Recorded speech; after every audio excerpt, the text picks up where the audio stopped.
Ya, continuamos nuestra sesión de análisis estocástico y física matemática.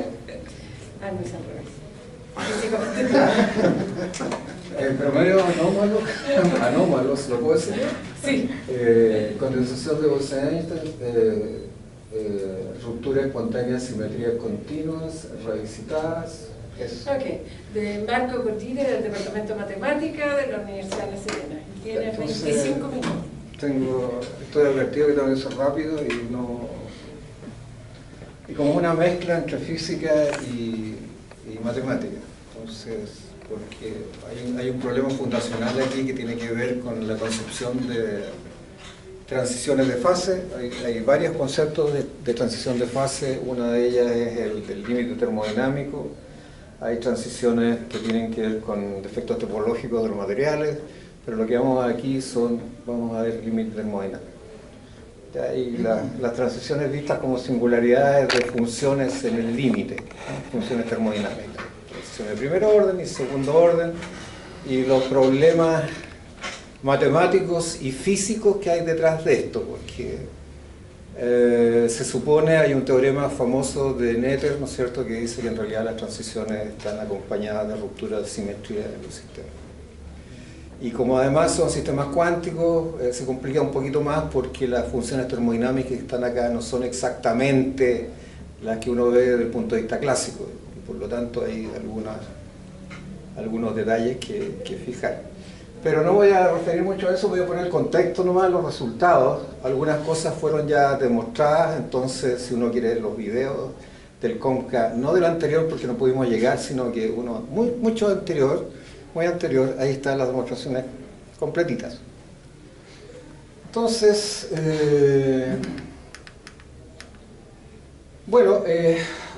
a propósito de lo que estamos conversando en el Departamento de Matemáticas con Rodolfo, él está estudiando cristales y redes de cristal, redes de átomos colocados en cristales.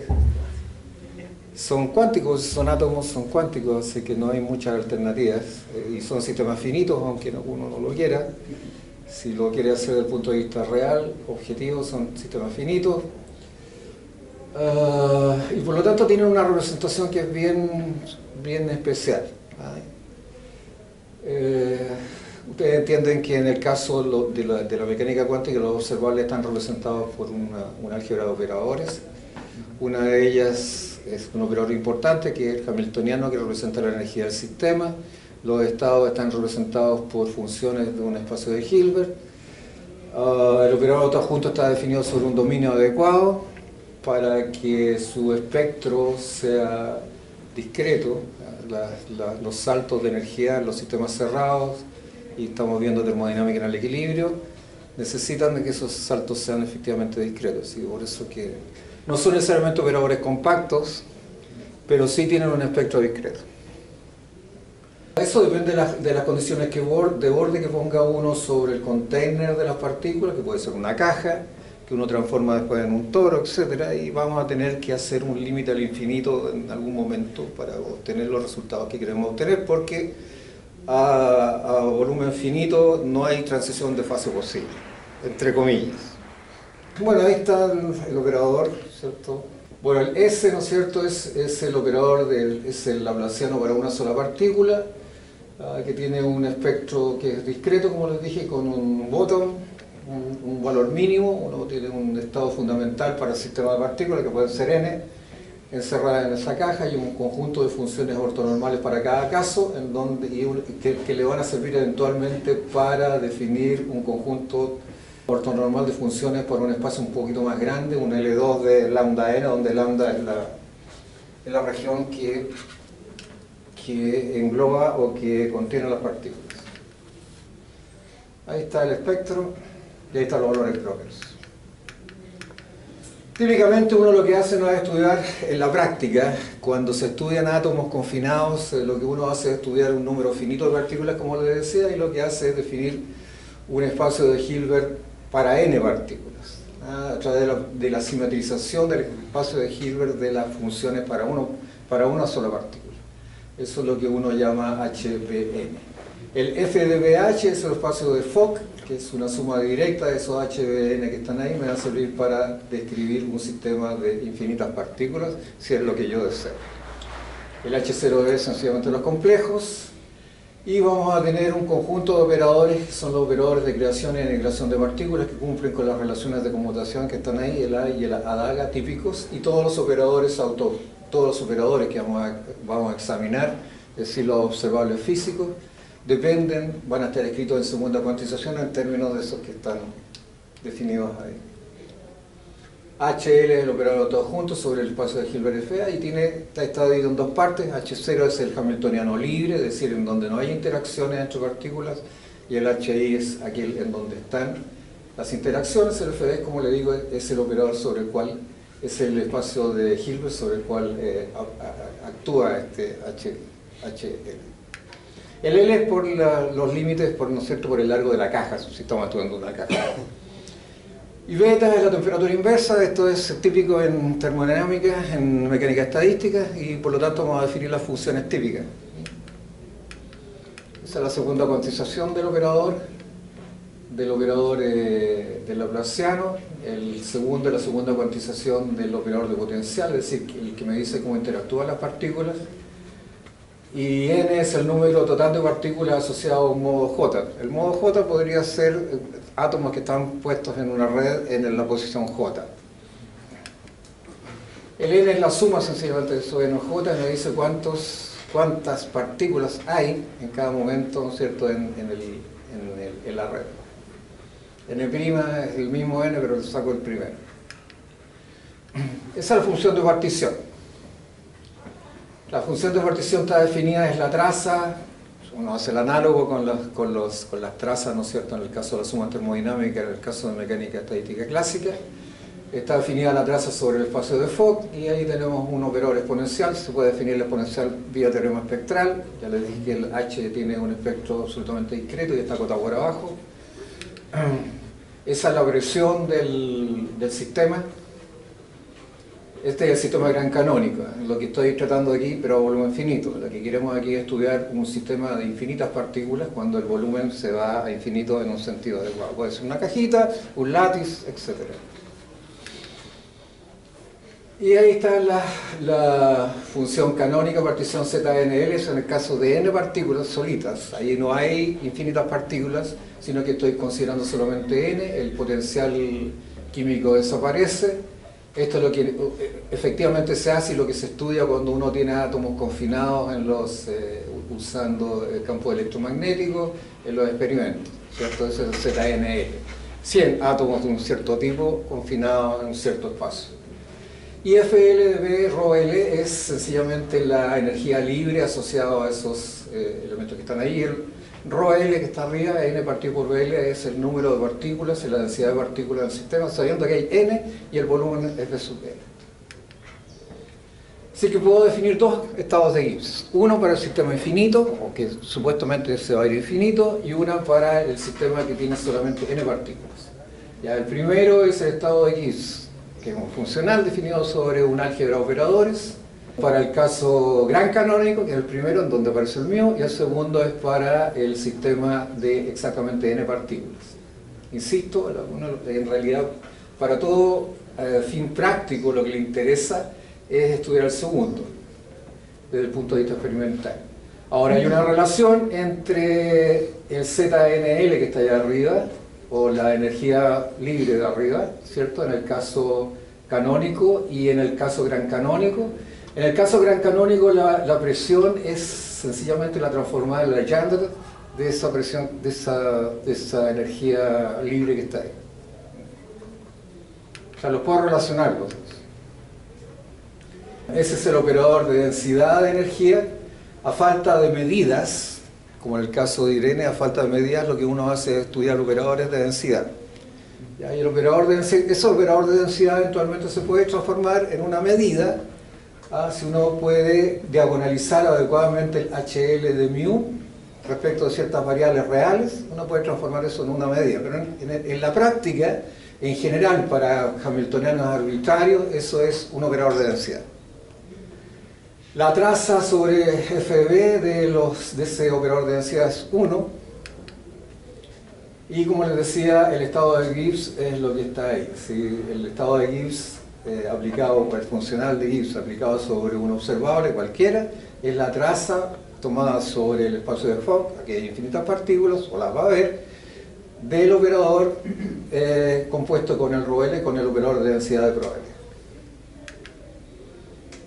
En el caso del sistema con n partículas exactamente, definimos algo que es análogo, solamente que aquí desaparece el potencial químico y yo sé que hay exactamente n partículas en el sistema. Entonces tengo un estado de Gibbs para el sistema infinito y tengo que eventualmente sea infinito, o para el cual voy a tener que tomar un límite, y para el sistema de n partículas exactas. Ahí está graficado un poquito más fácil, ¿no es cierto? Aquí la traza, la segunda parte, la traza se toma sobre HNdB, es decir, ahí hay elementos, los phi que están en HNdB, es un producto tensorial de funciones, de n funciones asociadas a cada una de las partículas que está confinada en la caja. Arriba no. Entonces lo que uno mira son los límites, en ambos casos. En el primer caso puede encontrar la presión límite para el sistema canónico, toma n y b tendiendo a infinito, previsto que la densidad de partículas se mantenga constante. Y eso lo puede hacer experimentalmente o lo puede hacer en un computador sin ningún problema. Y el segundo, tomo el volumen a infinito de una manera adecuada, de la presión gran canónica, eso da como resultado una función que va a depender de beta, que es la temperatura inversa, y que va a depender del potencial químico. Y lo que va a pedir ahora, a diferencia de arriba, en donde pido que n partido por b se mantenga constante en el tiempo, o sea, a medida que voy tomando el límite, ahora pido que el límite cuando v tiende a infinito del estado de Gibbs aplicado sobre ese operador que está ahí, n partido por bl, sobre esa densidad de partículas, también se mantenga constante. Pero le insisto, la relación entre F y P es vía transformada de Legendre. Los hamiltonianos generales en el espacio de momentum, no en el espacio de posición, son estos que están acá, así se ve. Entonces el HI se puede ir en la parte libre, que es la primera, el H0I y el H sub I sub I. Los P corren sobre el llamado espacio dual, que dice el lambda L asterisco, el lambda sería la caja, por ejemplo, y el lambda asterisco está definido de esa manera. Tiene que ver con las soluciones del problema de valores propios de la relación. Los operadores de OC, de creación y aniquilación de partículas, cumplen esas relaciones de conmutación, y el B, que está ahí arriba de Betongo, es el potencial, me dice cuál es la interacción entre las partículas, qué tipo de interacción tiene. Leyes de conservación en el sistema. A lo que hacía referencia recién, el año 1918, Noether establece la conexión entre las simetrías continuas y las leyes de conservación en la naturaleza. Por ejemplo, en la invariancia translacional, para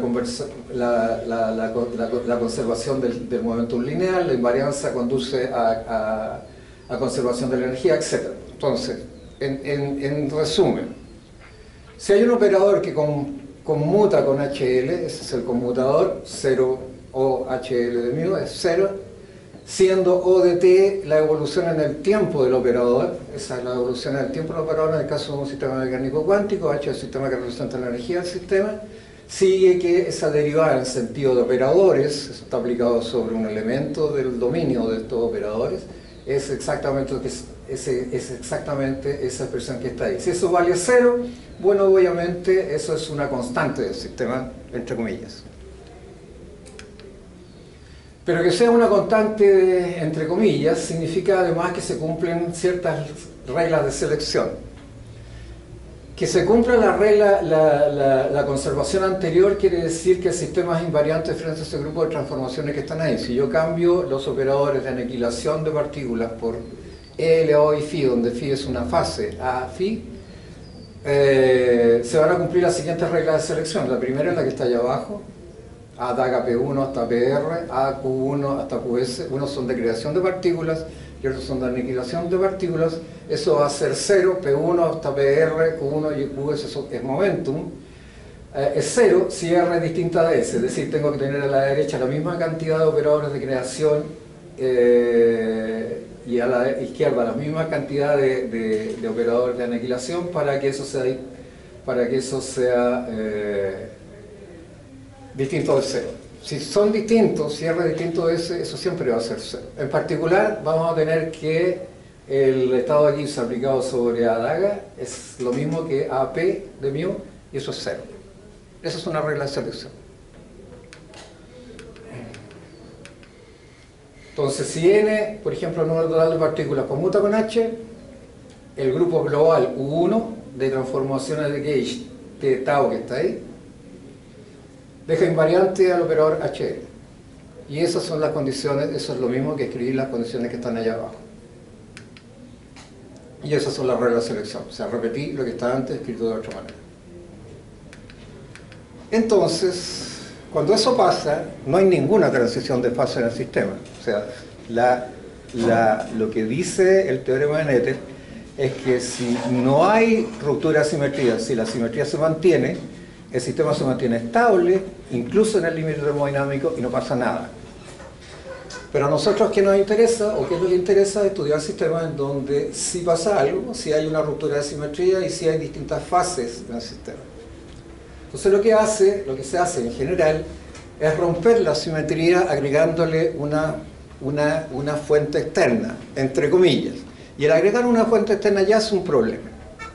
Porque la fuente externa es arbitraria, algunos la consideran un efecto matemático más que un efecto físico, y por lo tanto es una cuestión que hay que atender. Entonces lo que se hace en general, supongamos que HL de mu es invariante frente al grupo de transformaciones, lo que hago es agregarle un extra que rompe esa invarianza. Y en este caso es ese término que está a la derecha, en donde aparece el A-daga solo, con la fase, y el A solo, y el A0. Y en ese caso uno se da cuenta que el N no conmuta con el nuevo operador. Y se define un nuevo estado de Gibbs. Ese nuevo estado de Gibbs se llama cuasi promedio. Entonces el cuasi promedio es eso que está escrito ahí, en el límite. Insisto, las transiciones de fase en este sentido se producen solamente en el límite termodinámico, solamente. Y la ruptura también.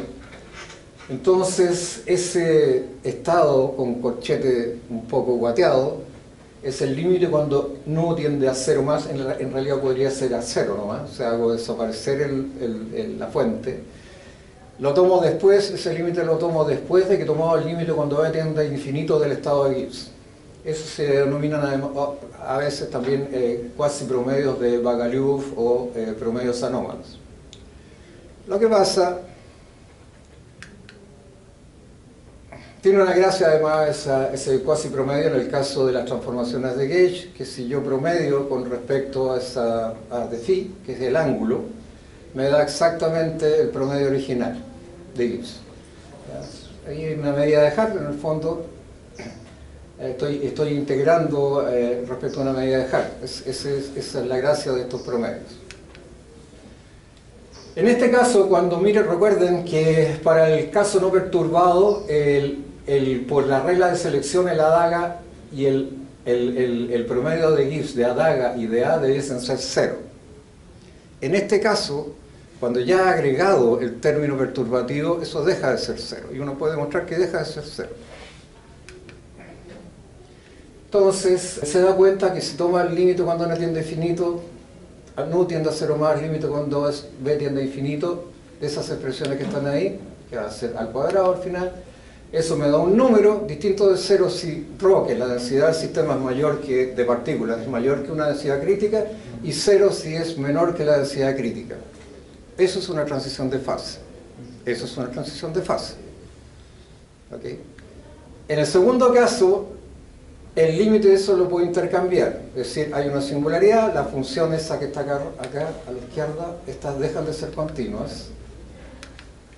Pasado el ρ mayor que 0, no puedo intercambiar los límites, y ahí se entiende que hay una fase primero para ρ menor o igual que ρc, que va a tener asociada un operador de densidad para cuando yo quiera calcular la presión, y el segundo va a tener otra densidad de operador de densidad.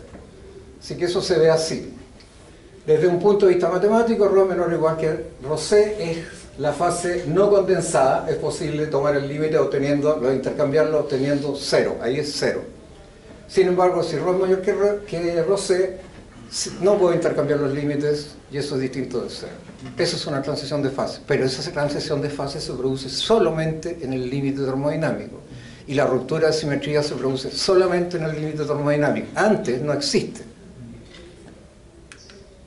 Bueno, esto es una cosa que tiene que ver con degeneración, no lo voy a leer, rápido. Eso es filosofía. Esto no. Entonces la pregunta es, ¿puedo sustituir? Porque lo que me interesa en realidad es estudiar sistemas que no están en el límite, sino que están a un nivel mesoscópico. No es microscópico, es mesoscópico. No llega a ser macroscópico, pero tiene una cantidad de átomos suficientes como para que yo pueda captar su efecto sobre el medio. Como la condensación bosónica observada con láser, enfriada con átomos enfriados con láser y confinados en trampas magnéticas. No hay cómo introducir supuestamente esa fuente que está ahí, que es la fuente externa. Y no es la idea tampoco, porque el efecto se produce exactamente igual. Hay un número que es importante de partículas que quedan asociadas al estado fundamental y eso determina la transición de fase. Entonces, ¿qué fue lo que se hizo? Se reemplazó ese operador que está ahí arriba por uno que no tiene invarianza, que sigue siendo invariante frente a las transformaciones de Gauge, que es el segundo, ¿cierto? Que depende solamente del operador n0, que es el número de partículas asociado al momentum 0. Y se prueba, sin mucha dificultad, pero tampoco es tan simple, que en el límite, fíjense, el primero conmuta, el segundo no conmuta. Y se puede probar, para todo efecto práctico, que las dos presiones en el límite termodinámico son absolutamente equivalentes. Es decir, se comportan igual.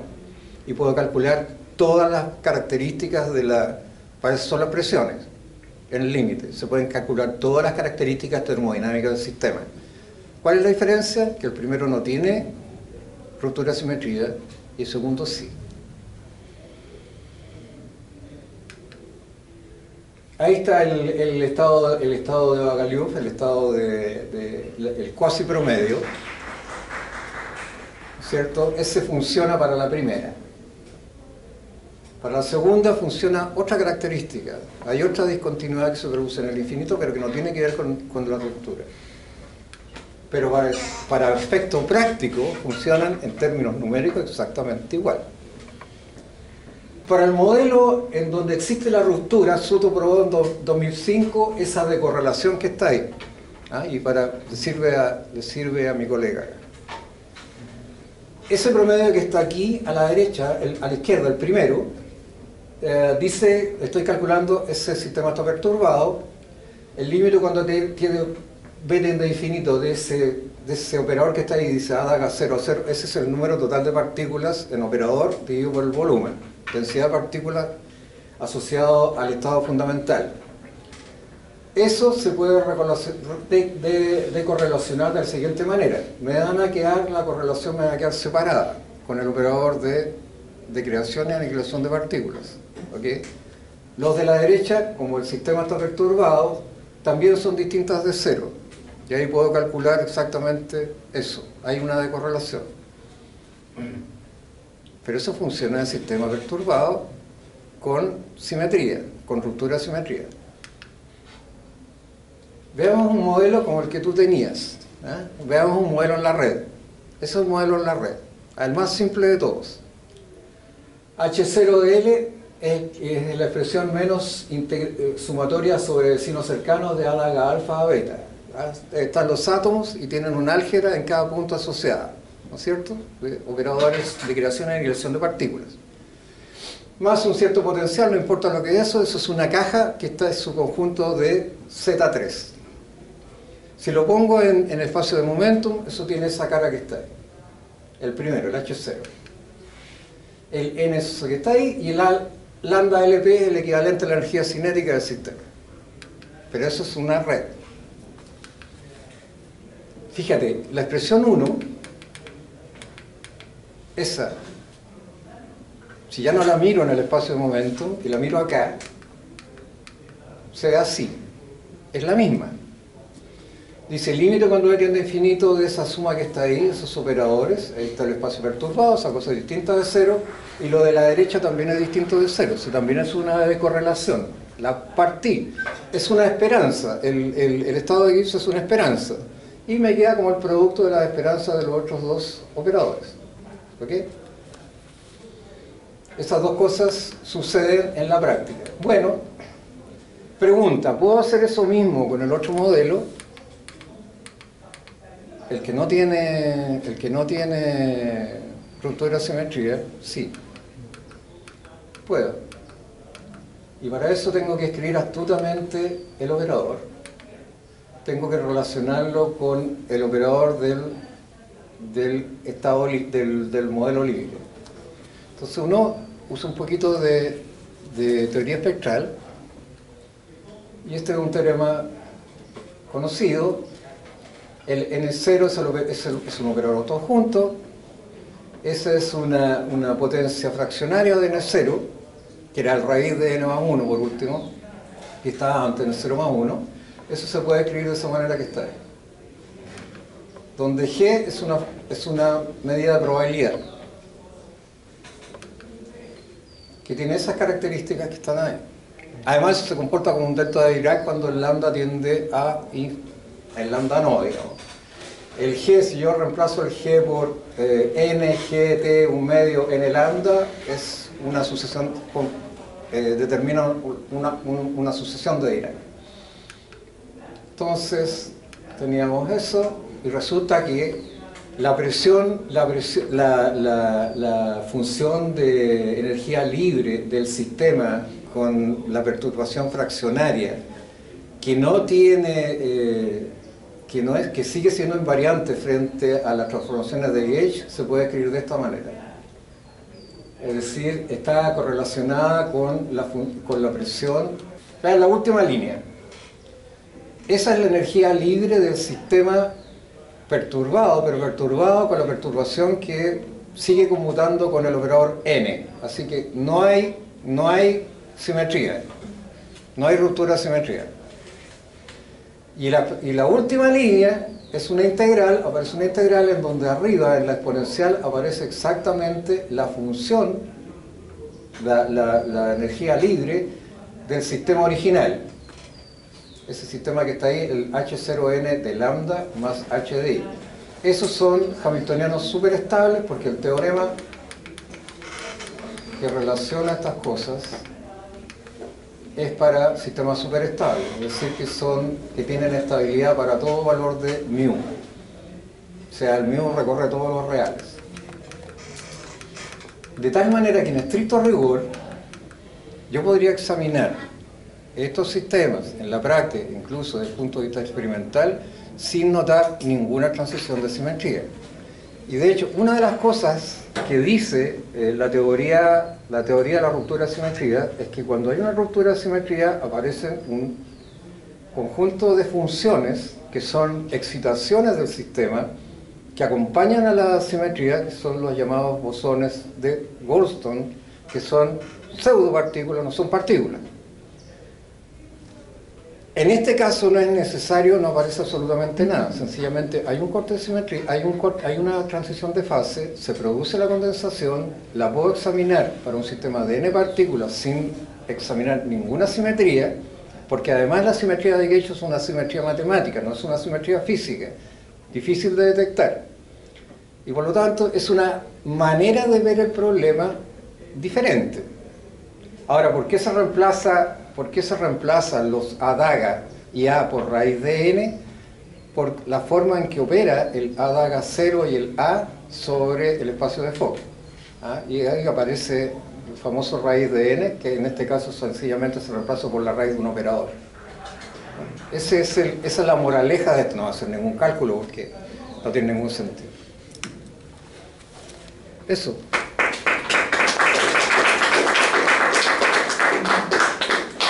¿Hay preguntas? ¿Comentarios? Una pregunta corta. ¿Es corta?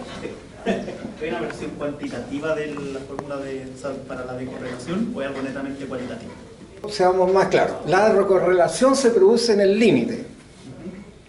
Entonces, cuando tú estás examinando la fórmula, efectivamente ves que está pasando algo.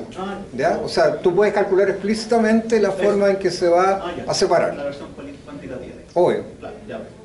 Por eso te pregunté yo el otro día, cuando tú tenías tu sistema de átomos, si había alguna simetría metida y si había algún límite metido en el sistema. Porque tú me dijiste que había medidas que se aproximaban al final, se iban abusando y terminaban, no sé si en un delta. Es que es probable, porque si tu sistema lo puedes reducir a la base de número hay una cosa que se llama la base de números en mecánica cuántica, si tú lo puedes reducir ahí, aparecen medidas en forma natural. Pues habría que ver el sistema de átomos cómo funciona.